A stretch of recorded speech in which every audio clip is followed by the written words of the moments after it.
ठीक है। ईशान स्वर्ग से वो गए विदेह क्षेत्र और उनने पूछा कि मेरे साथ पूर्व में 4 मंत्री थे, उनका क्या हुआ। ठीक है, उनका क्या हुआ, मेरे साथ 4 मंत्री और थे, उनका क्या हुआ। तो उनने बताया, मतलब भगवान की वाणी में आया कि उनमें से कितने बोले हैं ना, 3 बोले हैं ना, 4 बोले, हाँ 4 4 4। तो जो चौथा था ना, वो चौथा यही थे केवली, जो केवल यानी हो गए ना, जो चौथे थे, ये मंत्री थे। और जो बच्चे 3, तो 3 में से 2 जीव निगोद चले गए, ऐसी धर्म की विराधना करके, ऐसे ही कुविचार करके, मिथ्या सहित 2 जीव निगोद चले गए। एक जीव बचा, तो वो दूसरे नरक गया, शील दत्त ऐसे कुछ नाम था, तो वो दूसरे नरक गया। अब देखो कि उनने पूछा, आदिनाथ भगवान के जीव ने पूछा कि किस कारण से वो दूसरे नरक गया। तो उनने बताया कि इस जीव ने धर्म की बहुत ज़्यादा विराधना करी थी, बहुत ज़्यादा विराधना करी थी, बहुत विराधना करी थी, और ऐसी विराधना के कारण से उसको दूसरे नरक जाना पड़ा। और फिर उनने नरकों का वो बताया कि नरक में क्या क्या होता है, कैसे कैसी यातनाएं भोगनी पड़ती हैं, कैसे कैसे क्या होता है, उनने वो चीज़ बताई। अब देखना, आदिनाथ भगवान का जीव स्वर्ग से उतर करके दूसरे नरक गया, किस लिए, उनको संबोधन करने के। जैसे सीता का जीव नहीं गया था, हाँ, जैसे सीतेंद्र का जीव गया था, नहीं लक्ष्मणी, तो अच्छा, राम नरक गए थे क्या, राम नरक गए ही नहीं। फिर राम तो बलभद्र थे, राम तो जा ही नहीं सकते थे। तो लक्ष्मण जी को संबोधन करने के लिए वो जैसे सीता का जीव गया, ऐसे ही आदिनाथ भगवान का जीव भी गया था नरक, दूसरे नरक गए थे। शीलवंत नाम था शायद उस जीव का, उसको संबोधन करने के लिए, हाँ, उसको संबोधन करने के लिए वो गए थे। और आप देखो, जब मतलब जो उपदेश दिया है, सम्यक दर्शन का जो उपदेश दिया है, वो उन्होंने सम्यक दर्शन का जब उपदेश दिया, भगवान के वचनों का जो जब उपदेश दिया, तो दूसरे नरक में था वो जी, दूसरे नरक में रहते रहते रहते रहते उपदेश सुनते सुनते सुनते सुनते वहीं उसको सम्यक दर्शन हो गया। धर्म की विराधना का फल है भगवान जी। जब तक जीव धर्म की विराधना करेगा, तब तक जीव को नरक तो जाना ही पड़ेगा। इसलिए प्रभु जी कभी भी याद रखना, अपने निमित्त से कभी भी वीतराग धर्म की निंदा ना हो जाए, नहीं तो प्रभु जी सहन नहीं होती। जैसे वर्तमान में गर्मी सहन नहीं हो रही ना, बिल्कुल। अब देखो, अभी तो है ही क्या, आने तो दो, और मई जून तो आने दो, मई विशेष तो मई में और तीव्र गर्मी की वेदना है। तो भगवान अपने पास तो कूलर है, पंखा है, एसी है, कोई जो जिसे चालू करना, जो चीज़ चालू करना बढ़िया चालू करके और बैठ जाए अपन। नरक में क्या करोगे, नरक में क्या होगा, बहुत बुरी यातना है भगवान जी। इसलिए वर्तमान में सावधान हो जाए। तलवार हो जैसे पत्ते रहते हैं, जैसे ही अपन को लगा, अपन को नहीं मतलब नार की जीभ को लगा कि थोड़ी देर शांता से ऐसे टिक के बैठ जाएं, तो जैसे ही पेड़ की आड़ लेकर, आड़ क्या बोलेंगे, टिकाव लेकर के पेड़ को टिकोना बना करके अपन बैठेंगे, मतलब नार की जीभ बैठेगा, वहीं पेड़ का पत्ता गिरेगा, और वो पत्ता तलवार की धार के समान पत्ता रहता है, चीर लेता है, शरीर को चीर देता है। बहुत बहुत भयंकर यातना है नरकों में। और सही बताएं तो आजकल का जो समय चल रहा है, वो नरकों जैसा तो वर्तमान में दिखाई दे रहा है। कितनी हिंसा हो रही है चारों ओर, इतनी भयानक हिंसा हो रही है, इतनी भयानक भय है, दुख है, कैसे कैसे आर्तरोध परिणाम देख। कहीं शांति नहीं है, कहीं समता परिणाम नहीं है। और इन सब के बीच काल में अपन को ऐसे शुद्ध वचन सुनने मिल रहे हैं, ऐसी अंतरात्मा की वाणी सुनने मिल रही है, अपनी आत्मा के वचन सुनने मिल रहे हैं किस तरह से अपन नरक आदि पर्याय परिणमन से बच करके और अपने चैतन्य स्वभाव की पुष्टि कर सकते हैं, अपने परिणामों को संभाल सकते हैं, अपने पास ही परिणामों को संभालने की बाध्यता विशेषता से। तो प्रभु जी जो अपने पास है उसको संभाल के रखो, नहीं तो कौन सा पर्याय परिणमन किस तरह से उदय में आएगा किसी को नहीं पता, किसी को नहीं पता। कौन सी अवस्था कैसे उदय में आ जाए किसी को नहीं पता भगवान जी। और अपने पास ऐसा मौका भी है कि अपन अपने परिणाम को संभाल सकते। तो परिणाम को संभालने के लिए चेतन राजा मिथ्यात्व की पुष्टि बस मत करना। इतनी चीज़ इतना जान लो कि पूरे दुनिया में तीनों लोकों में कोई बैरी है तो वो बाहर नहीं है, अंदर में बैठा हुआ ये मिथ्यात्व है। पर्याय की मान्यता, विपरीत मान्यता, असत्य को सत्य मानना, अपने पराय को अपना मानना, अपने मैं मानना।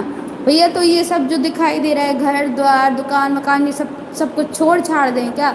भगवान जी छोड़ने की बात नहीं चल रही। और तुम का छोड़ोगे, और तुम का छोड़ोगे भी छोड़ने की बस की भी नहीं है। देखो सुनो, छोड़ने की रुको, छोड़ने की बस की इसलिए भी नहीं है क्योंकि जीव को शुभ भाव से ज़्यादा अशुभ भाव है, जीव को विरक्ति से ज़्यादा अनुरक्ति है।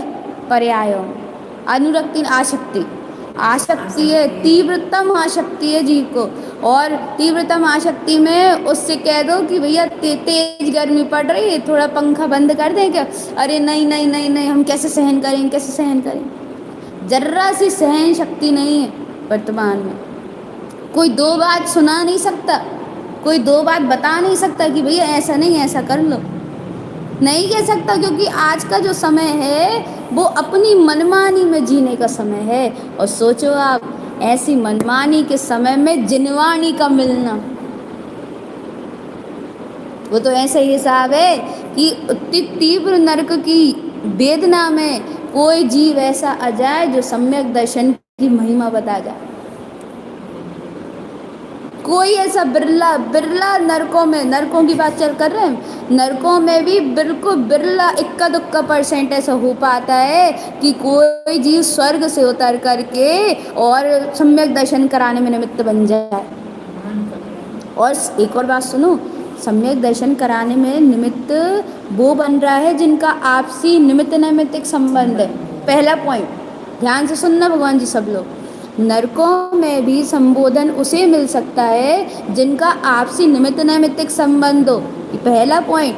दूसरा पॉइंट कि नरकों में संबोधन उसे मिल रहा है जिसने पूर्व में सम्यक दर्शन की शुद्ध देशना की अनुमोदना करी है।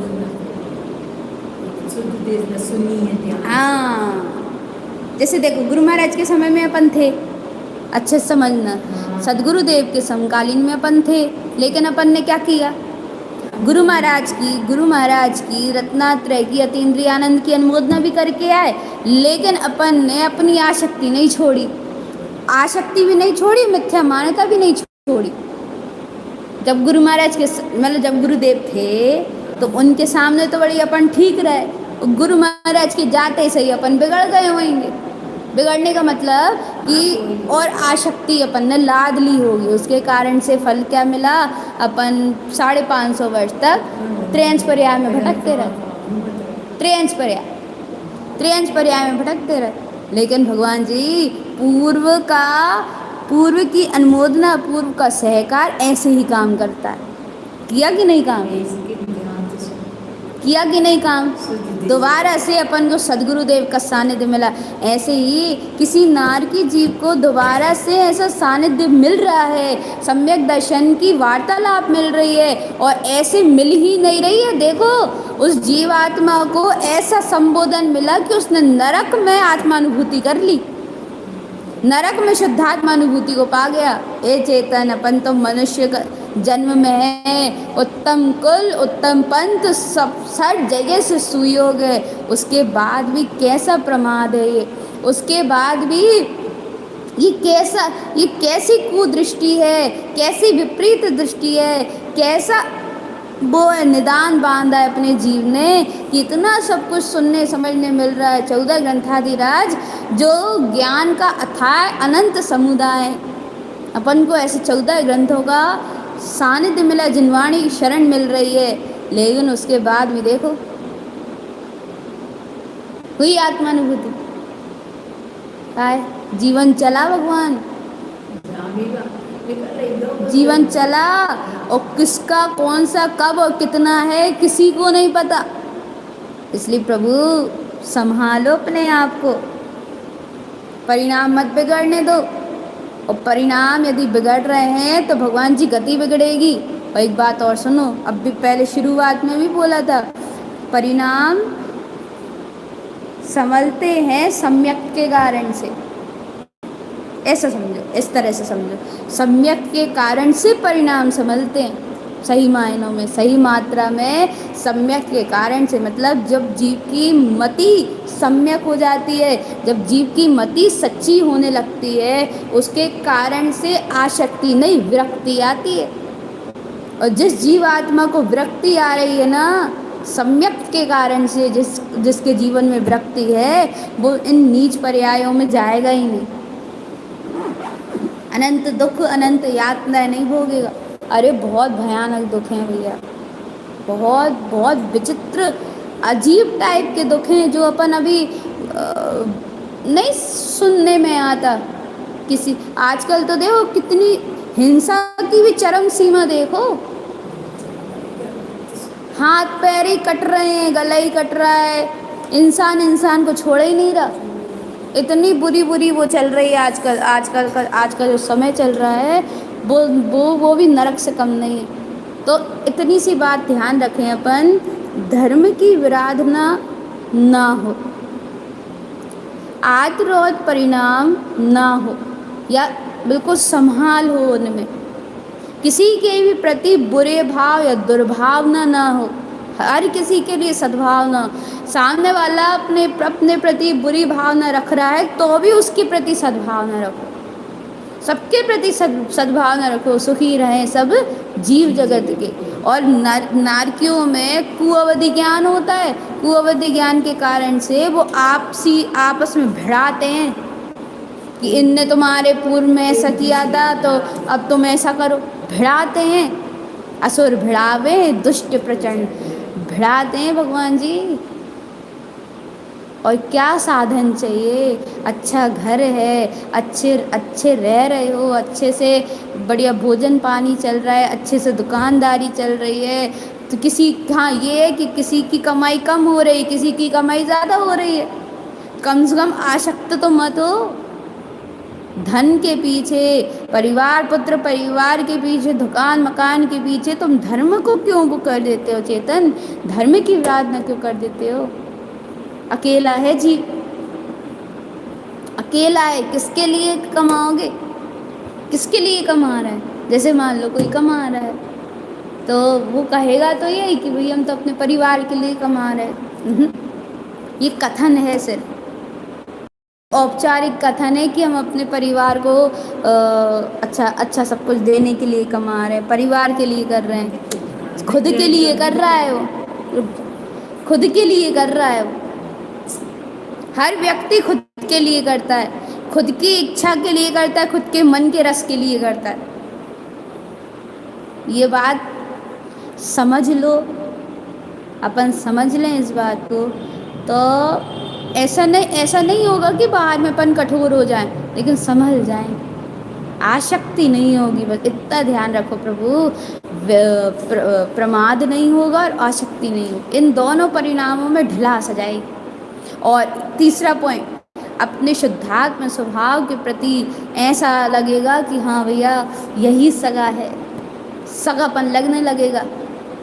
देखो आसक्ति कम होगी, प्रमाद कम होगा, और अपने स्वयं स्वरूप के लिए सगापन भाषित होगा कि भैया तीनों लोकों में सगा एक ही है, मेरा निश्चित। हाँ, अपनी शुद्ध चेतना ही सही लगेगी, अपना निशुद्धात्म स्वभाव ही साथी लगेगा, साथी भी लगेगा। और देखो, स्वभाव साथी लगेगा, जिन वचन सारथी लगेंगे। क्या? अपना स्वभाव साथी लगेगा और जिनैन परमात्मा के वचन सारथी लगेंगे। साथी और सारथी। सारथी मतलब कौन? सारथी मतलब कौन?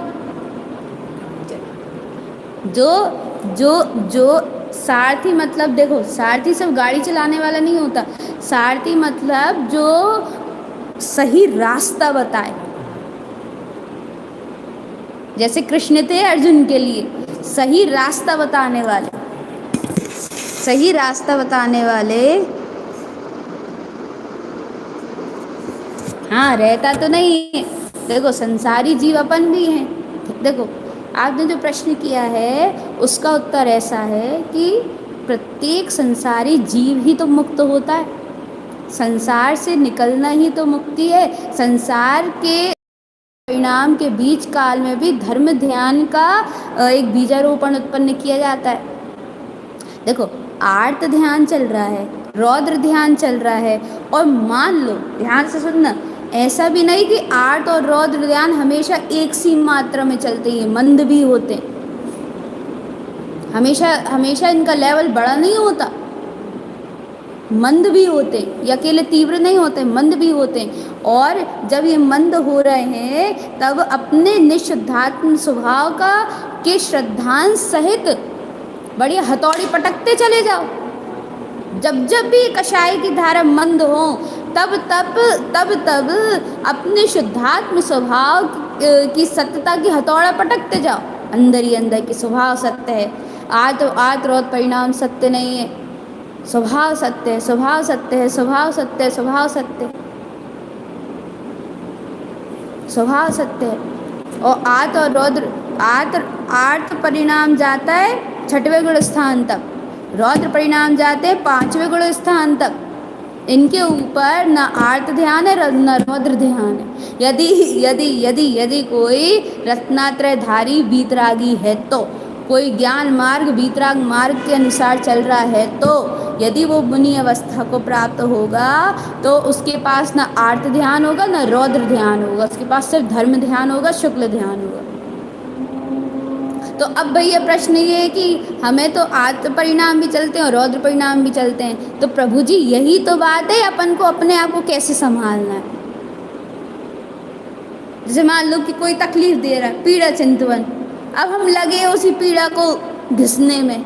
भैया ऐसी तकलीफ हुई थी, भैया उस दिन ऐसी तकलीफ हुई थी, आज तक भुलाए नहीं भूल पा रहे। अब उस तकलीफ को हो गए 20 साल। फिर ये समझो कि इन आर्त और रौद्र परिणाम के कारण से त्रियंच और नरक गति अपनी फिक्स है। और यदि तत्व का श्रद्धान है ना अपने पास, ध्यान से सुनना, स्वभाव की रुचि है, स्वभाव का श्रद्धान है, तो इन आर्त और रौद्र परिणाम में मंदता रहेगी। हाँ, एकदम नहीं तोड़ सकते, सुनो भैया अच्छे से, एकदम नहीं तोड़ सकते, लेकिन इनमें मंदता ला सकते हैं। मंदता ऐसी मंदता ला सकते हैं कि इन परिणामों को असत्य करके मंदता ला सकते हैं। अब जैसे जैसे भैया पीड़ा चिंतवन है, ध्यान से सुनना, पीड़ा चिंतवन है, कोई भी मानसिक, शारीरिक, पारिवारिक, आर्थिक, सामाजिक पीड़ाएं होती रहती हैं। अब इन पीड़ाओं को हम लगे हैं बार बार बार बार बार बार बार बार घिसने में। अब ध्यान से, जब जीव को तत्व का श्रद्धान उत्पन्न हो जाता है ना, उसके कारण से वो पीड़ा चिंतवन नहीं, जिनैन परमात्मा के वचनों का चिंतवन करता है। फिर वो अपने आप को ऐसा संबोधन करता चला जाता है, आहा, ऐसा संबोधन देता चला जाता है कि भैया ये पीड़ा तो अनादि अनंत काल की है।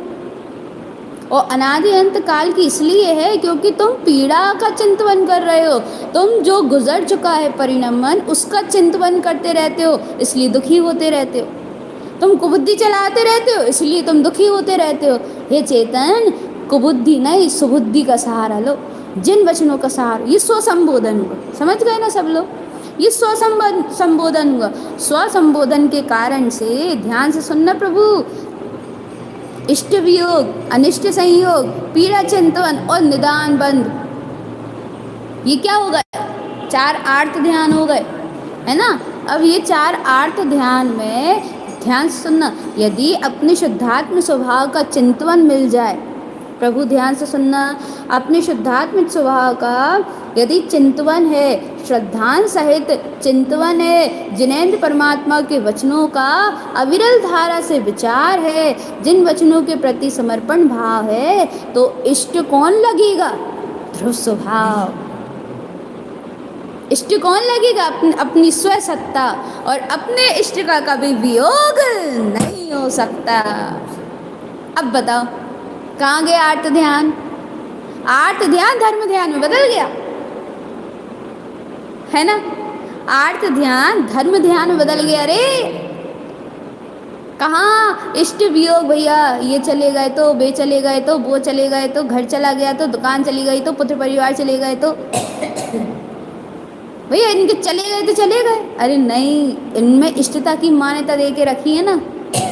प्रत्येक वस्तु, प्रत्येक, देखो ध्यान सुनो, संयोगों में इष्टपने की मान्यता देता है जी, और इष्टपने की मान्यता देता है, और इनके वियोग का यदि विचार भी आ जाए तो एकदम से भय लगने लगता है, चिंता लगने लगती है, घबराहट सी होने लगती है। और यदि वही इष्टपने की मान्यता अपने इष्ट स्वभाव को दे दी जाए तो ध्रुवम शुद्धम चैतन्यम, ये धर्म ध्यान हो गया। कौन सा धर्म ध्यान? आज्ञा विचय धर्म ध्यान। अच्छा प्रश्न पूछा है वैशाली दीदी। आप ऐसी जिज्ञासा करते रहा करो, सब लोग करते रहा करो। इससे क्या होता है कि किसी एक का प्रश्न दूसरे के लिए एक समाधान रूप हो जाता है ना, सबके लिए समाधान हो गया। तो धर्म ध्यान मतलब श्रद्धान सहित, स्वभाव के श्रद्धान सहित, मतलब मैं शुद्ध तत्व शुद्धात्मा हूँ, ऐसे तत्व के श्रद्धान सहित जिनेंद्र परमात्मा की आज्ञा अनुसार चलने का विचार करते चलना, वस्तु स्वरूप के अनुसार विचार करते चलना ही आज्ञा विचय धर्म ध्यान है।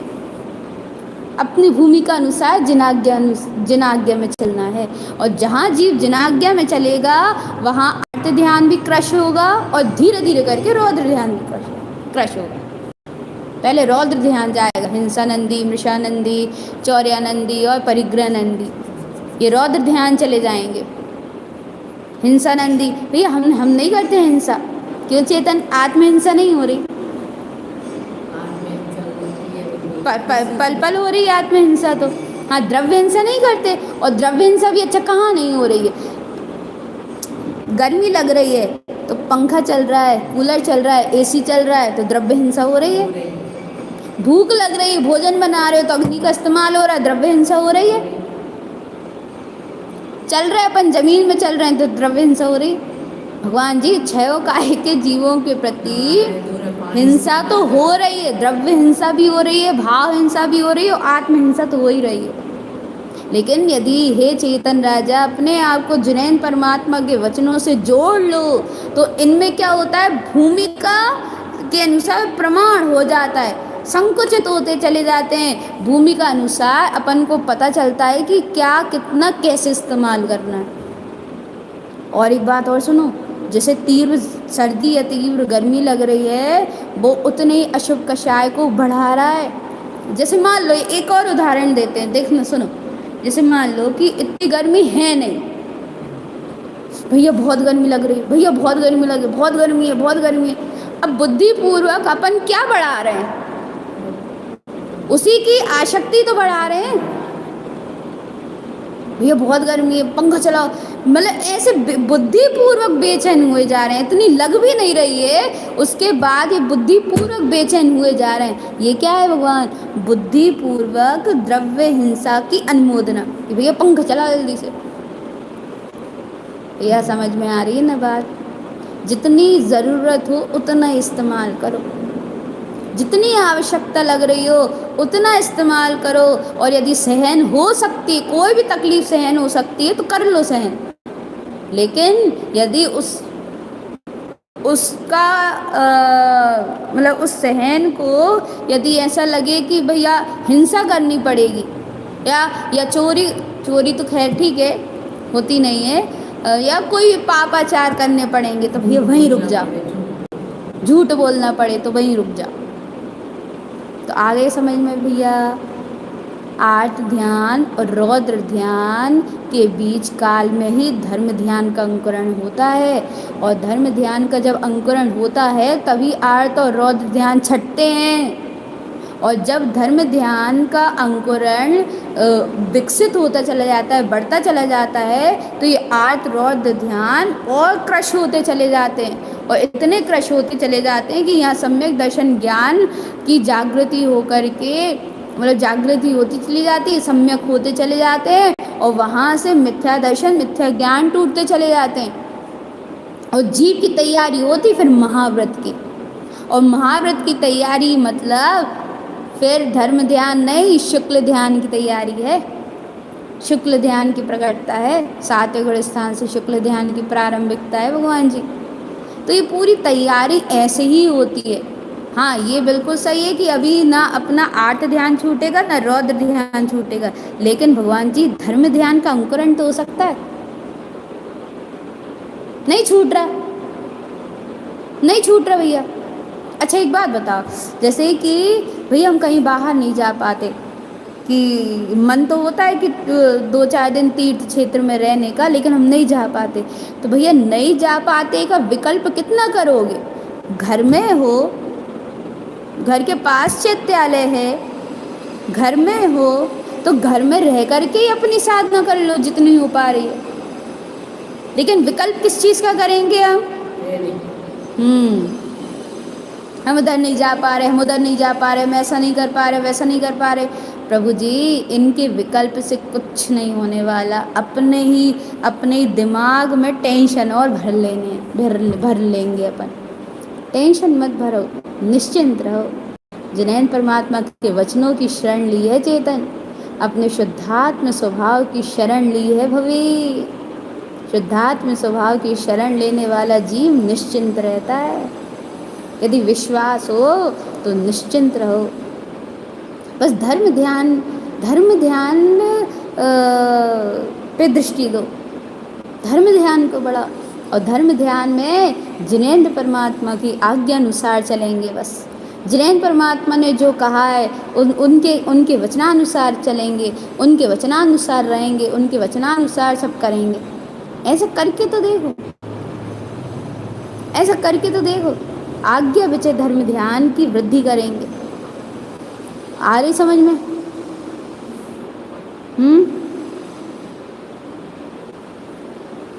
आ रही समझ में? ये ऐसे ही बनता है, मोक्ष मार्ग का बैलेंस ऐसे ही बनता है। तो आज हम आप लोगों को सूत्र तो नहीं दिखा पाएंगे, लेकिन अपना स्वरूप चल रहा है 24 थाना जी ग्रंथ में, अपने तेज काय का स्वरूप। हाँ, ये आगे भी कोई जिज्ञासा हो, कोई प्रश्न हो तो बिल्कुल सबसे कह रहे हैं, जितने भी भव्य जीव सुन रहे हैं सबसे कह रहे हैं अपनी अपनी जिज्ञासा रखें। लेकिन याद रखना, जिज्ञासा बिल्कुल हर कुछ नहीं होनी चाहिए। जो अपनी चर्चा चल रही है वैसे उस अनुरूप अपनी जिज्ञासा हो तो क्या होता है कि बैलेंस बन जाता है। चर्चा का भी बैलेंस बन जाता है, समाधान का भी बैलेंस बन जाता है, और जिस चीज़ की अपन पुष्टि करने के लिए बैठे हैं उसकी पुष्टि हो जाती है। ठीक है, तो दूसरे 24 थाना जी ग्रंथ के दूसरे अध्याय में अपन चल रहे हैं। दूसरे अध्याय में तेज काय का स्वरूप अपना चल रहा है। तेज काय मतलब अग्निकाय। अग्निकाय में भी अपन ने शुरू में भी ये चीज़ समझी थी कि यदि बहुत ज़्यादा ज़रूरत ना हो तो रात्रिकालीन में अग्निकाय का त्याग करना ज़रूरी है, कर लिया करो। जैसे एक समय बांध लो कि भैया 8 बजे के बाद हम गैस नहीं जलाएंगे,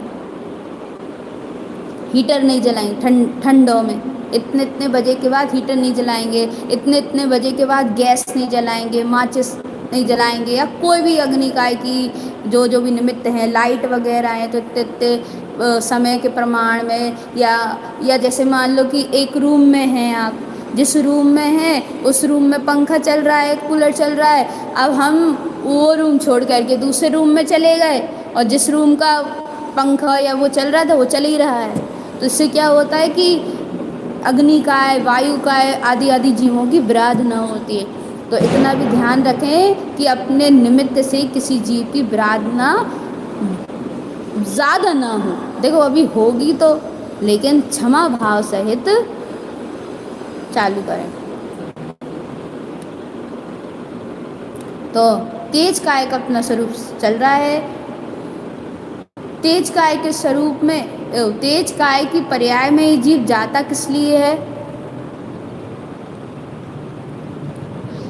तेज काय के स्वरूप में जाता जाने का कारण क्या है? मूल कारण क्या है? मूल कारण है ज्ञान आवरण, अपने ज्ञान में आवरण डालना मूल कारण है। ठीक है, देखो अपने ज्ञान पे आवरण डालने का मतलब अपने ज्ञान को सम्यक ना करना या सम्यक करने में प्रमाद करना, आसक्ति कम करना और आसक्ति बढ़ाते चलना। ये क्या होता है इससे कि ये ज्ञानावरण बढ़ता चला जाता है। कषाय आदि मान लो एकदम गुस्सा आया, तो गुस्सा आया और हमने किसी सामने वाले पे निकाल दिया, तो भगवान जी आवरण किस पे आया? अपने ही दर्शन ज्ञान पे आवरण आया ना। भैया एक गुस्सा करने से क्या होता है? अरे चेतन, एक गुस्सा करने से न जाने क्या क्या हो जाता है। वो तो ये है कि अपन लोगों को ध्यान सुनना, एक और बात बताते हैं, जिन वचनों की कृपा, जिन वचनों की महिमा अपन सब पे ऐसी है कि अपने जो भी परिणाम अभी चल रहे हैं वो संभल जाते हैं। एकदम तीव्र गुस्सा भी नहीं आता। नहीं तो कई कई लोगों को देखो इतना तेज गुस्सा आता है कि वो काय ही पलट देते, उनके जीवन की काय ही पलट जाती है। मान लो तीव्र गुस्से में कई कई लोग डिसीजन नहीं ले लेते। हाँ, कोई भी गुस्सा का परिणाम आया और एकदम कुछ भी अंड संड डिसीजन ले लिया तो गया जीवन। तो अपने जीवन में कम से कम ऐसा नहीं है। हाँ, और इसलिए मायाचारी, लोभ, क्रोध और मान, ये चारों के चारों कषाय में बढ़िया संभल के रहना चाहिए। और जिनेन परमात्मा के वचनों की शरण अपन सबके लिए ऐसी है जैसे किसी जन्मे हुए बच्चे को माँ की गोद मिल जाना, माँ की गोद मिल जाना। अरे उस बच्चे से पूछो जिसको मान लो जो छोटा सही है, जन्म ही हुआ है और उसकी माँ खत्म हो जाए, कितने केस तो सुने। अब उस बच्चे से पूछो क्या क्या बीतती होगी। ऐसे ही सुनो, ध्यान से ऐसे ही सुनो। महावीर स्वामी के समूह शरण में 400 को वादी, 400 को वादी मतलब जिनेन परमात्मा के वचनों की शरण मिल रही है उनको, लेकिन वो लेना नहीं चाह रहे, और लेना भी नहीं चाह रहे, और जो लेने के लिए जा रहे हैं उनको खींच खींच ले रहे हैं कि भैया मत जाओ मत जाओ मत जाओ। बे नहीं, महावीर स्वामी की बात कर रहे हैं, महावीर स्वामी के समूह शरण की बात कर रहे हैं। जो 400 को वादी थे कि नहीं थे, तो उनका काम यही था, यही रहता था, भैया अंदर मत जाओ, ये तुम्हारा संसार छुड़ा लेंगे, तुम्हारी बसी बसाई गृहस्थी छुड़ा लेंगे, तुमने जो मेहनत से दुकान मकान खड़ा किया है वो छुड़ा लेंगे, अंदर मत जाओ। 400 को बाद ये सही करते हैं। तो क्या कि भैया माँ की गोद मिलने के बाद भी बुद्धिपूर्वक माँ की गोद को ठुकरा देना जी होता है। इसलिए भैया अपन सबको जिनेन परमात्मा की शरण मिली है, शुद्ध वचनों की शरण मिली है, और तो और ऐसे मसीहा संत सदगुरु भगवंत 14 ग्रंथ की शरण मिली है। इतनी उत्कृष्ट शरण अपन सबको मिली है। बिल्कुल जे भाव में तो धर्म ध्यान की जागृति करके ही जाना चेतन, धर्म ध्यान को तो जगा ही लेना चेतन, अंकुरण तो पा ही लेना चेतन। आत्रो ध्यान जब जाएंगे सो जाएंगे ही जाएंगे। और देखो धर्म ध्यान के अंकुरण के कारण से आर्त और रौद्र ध्यान में बहुत जल्दी गिरावट आती है। जैसे जैसे कोई ढलान है तो ढलान में मतलब स्पीड बढ़ानी नहीं पड़ती, जो स्पीड बढ़ाई है वो तक कम कर देते हैं, तो अपने आप गाड़ी ढलती चली जाती है। ऐसे ही जब धर्म ध्यान का अंकुरण होता है, आज्ञा बचे, ठीक है, अपनी भूमि के अनुसार धर्म ध्यान का अंकुरण होता है तो आर्त और रौद्र परिणाम एकदम गिरते चले जाते हैं। और यदि सम्यक की जागृति बढ़ती चली जा रही हो, ज्ञान जगता चला जा रहा हो, तो और तेजी से गिर जाते हैं। भैया ये स्वरूप मोक्ष मार्ग का है, ज्ञान मार्ग में ऐसे ही चला जाता है। ज्ञान मार्ग कई बार बोल चुके, ये मोक्ष मार्ग निश्चय व्यवहार के समन्वय से चलता है, निश्चय व्यवहार के बैलेंस से ये मोक्ष मार्ग चलता है प्रभु जी, ऐसे नहीं चलता। निश्चय भी घटेगा तो व्यवहार भी घटेगा, और निश्चय के बगैर व्यवहार घटता ही नहीं, निश्चय के बगैर व्यवहार सम्यक होता ही नहीं। यदि सम्यक श्रद्धा है, ज्ञान है, तो परिणाम समझ जाएंगे, नहीं तो मंद होकर के रह जाएंगे। मंद हुए देखो, सम्यक दर्शन ज्ञान के कारण से जो परिणाम मंद हुए तो मंद होंगे ही, वो होते ही चले जाएंगे। लेकिन बगैर सम्यक के परिणाम मंद हुए तो वो दोबारा उदय में भी आ सकते हैं, तीव्र भी हो सकते हैं। आ गई समझ में? ये जो चलता है ना, ये क्या हो गया, कभी परिणाम कषाय की मंदता हुई, कभी कषाय की तीव्रता हुई, कभी कषाय की मंदता हुई, कभी कषाय की तीव्रता हुई। तो अब ये तीव्रता कब तक चलेगी? जब तक जीव को सम्यक दर्शन और ज्ञान नहीं है। सम्यक दर्शन ज्ञान होने के बाद क्या होता है कि कषाय लेवल ये होता चला जाता है, आई पकड़ में, गिरता चला जाता है। तो भगवान जी सम्यक की महिमा तो अनंत है। अपन ने कल भी विशेषता से सम्यक की महिमा समझी थी। स्त्री पर्याय का छेदन कैसे होता है ये भी अपन ने समझा था। तो ज्ञान का अपने ज्ञान पे आवरण डलने पर स्थावर पर्याय का गतिबंध होता चला जाता है। और यदि ज्ञान पे आवरण नहीं डालना चेतन, तो कम से कम सम्यक्त्व चरण उत्पन्न हो जाना चाहिए।